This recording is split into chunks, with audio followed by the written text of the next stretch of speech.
Hello, in this Android video I'm going to show you how to set up melonDS, which is a Nintendo DS emulator. This is free. Just want to say that this video is not condoning piracy and it is for educational purposes. So first of all, go to your Google Play Store, just search for melonDS like I've already done so, and on here you can read about it, you can have a look at what's new in the latest version. Click install. My button says open. It'll say, install if you haven't got it installed. Next, I recommend that you get something like Z-Archiver. That's my personal favorite, extraction tool on Android. So install that. That helps with extracting stuff like ROMs. And I also recommend that you own a DS for legal purposes, and any ROMs that you try that you use, you actually have the physical, and you legally own it as well, like I do. Okay. So what I'm going to do is show you where you can get some ROMs. If you just go to vim.net, again, this video is for educational purposes, and I assume that you own all the ROMs that you'll be trying. Go to the vault, go to Nintendo DS, and in here, just select the ROM that you have. I've got New Super Mario Bros. Go into that, click the download button. And it's saying download the game because I've already got it, so I'll click cancel, but just wait a few seconds and it will start downloading. Now, if I go to Z-Archiver, and if I go back and download, right there, if I click that and I say extract with the three dots, and if I go back, and I've got a folder called games in my root SD card directory, and the storage directory that is, and I've got a folder in here called DS. And all my games are here, so if I paste it, I'll just replace it, that's fine. And there we go, fantastic. Now, if we open up melonDS, and on here, we can set a ROM directory. Click set ROM directory, go to games, DS, and so use this folder, click allow, and boom, there we go. Our game is right there. Before we start the game, if you have loads of games, you can actually click the search icon, but if you only got a few, it doesn't really matter. You can change the view as well, so alphabetically recently played. And if we click this, it'll allow you to select between DS and DSi mode, and the three dots allow you to go to refresh the ROM list or settings. In settings, in general, you can change the theme to light and dark and system default. There's a fast forward option and there's a rewind option. In ROMs, that's where your ROM directory is, and once you set it, leave it as default. Save files. Again, I'm going to leave this as is. It just saves next to the ROM file, but you can change the location, which is fantastic. A lot of emulators don't allow you to do this. Now in system, there's the internal firmware settings, and again, feel free to change your favorite color, the birthday. You can randomize the MAC address if you want to, custom BIOS and firmware. And if you read at the bottom, using a custom BIOS and firmware is actually required for DSi support. So you'll need it for that, and you'll need to dump it from a real system. I won't be using that. And enable GIT, so make sure you have that enabled. So that's just in time. And then in video, you can change the filter. Leave it as default on linear. Feel free to have a look at the others so it changes the filter on the screen, and you can have slightly different filters. Threaded rendering, I'd recommend that you leave that enabled. And FPS counter position, right now it is hidden, but you can change the position.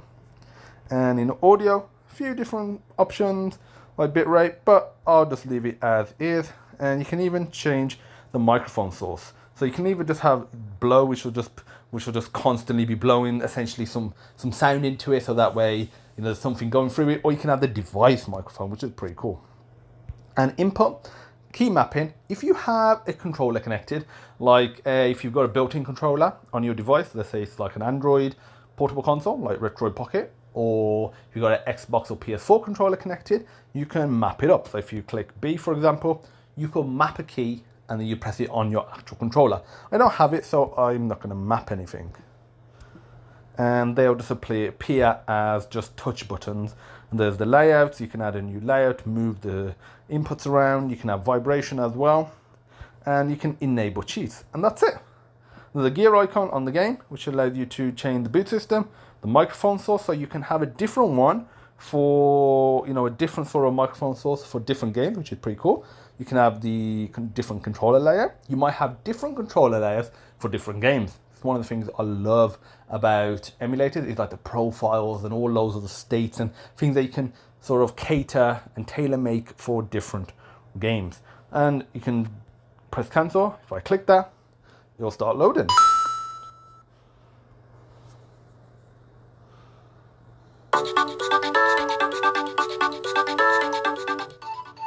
Okay, so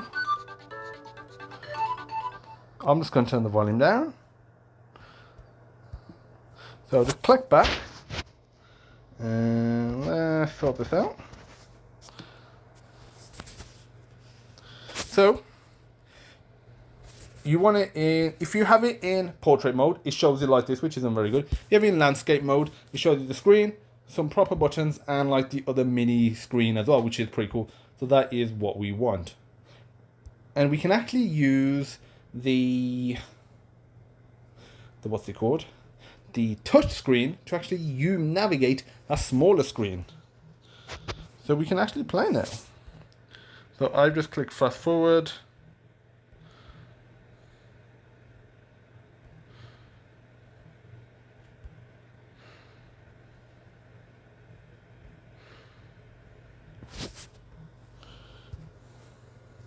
Here we go. I've got the volume off, hence why there's no, no music.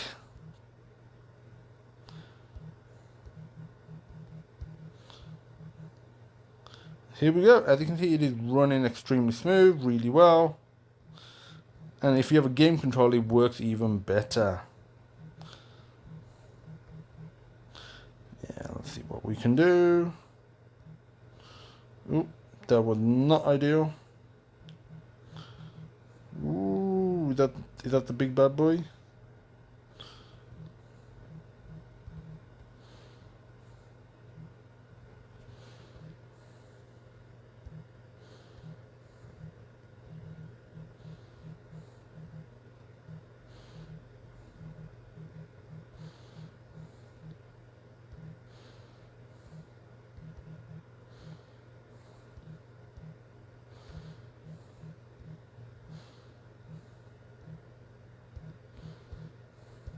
Ooh, failed there. And like, if you were to go back, you can actually save state.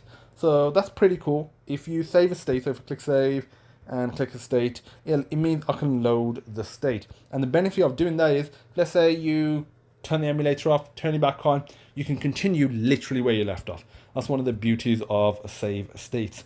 And that's it really. You can reset, go to settings, but that's it.